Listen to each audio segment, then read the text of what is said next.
Hello అండి. ఎలా ఉన్నారు అందరూ? సో, ఈరోజు మీకోసం ఒక బ్యూటిఫుల్ చైన్ అయితే తీసుకొచ్చేసాను.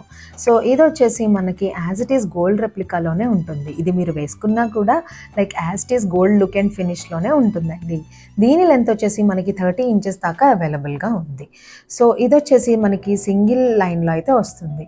సో, ఇదైతే 2 విధాలుగా మనం స్టైలింగ్ అయితే చేసుకోవచ్చు. సో, బ్లాక్ బీడ్స్‌లా కావాలనుకునే వాళ్ళు అట్లా స్టైల్ చేసుకోవచ్చు. లేదు అంటే మంగళసూత్ర చైన్ లాగా చేసుకోవాలనుకునే వాళ్ళు దీనికి మంగళసూత్ర అటాచ్ చేసుకుని కూడా మనం స్టైల్ అప్ అయితే చేసుకోవచ్చు. సో, ఇది ఎలాంటి ఈవెంట్స్ అయినా, అకేషన్స్ అయినా like simple yet elegant look అయితే తీసుకొస్తుందని చెప్పొచ్చు. సో, అంత మంచి ఫినిషింగ్ అండ్ డిజైనింగ్‌తో అయితే ఇది చేపిచ్చేసామన్నమాట. సో, దీని ప్రైస్ వచ్చేసి చాలా బడ్జెట్ ఫ్రెండ్లీ అండి. జస్ట్ 500కి అవైలబుల్‌గా ఉంది విత్ ఫ్రీ షిప్పింగ్. సో, మీకు కావాలనుకునే వాళ్ళు దీని స్క్రీన్‌షాట్ తీసుకుని వాట్సాప్ ఆర్ ఇన్‌స్టాగ్రామ్ ద్వారా మీ ఆర్డర్ అయితే బుక్ చేసుకోవచ్చు. Thank you for watching.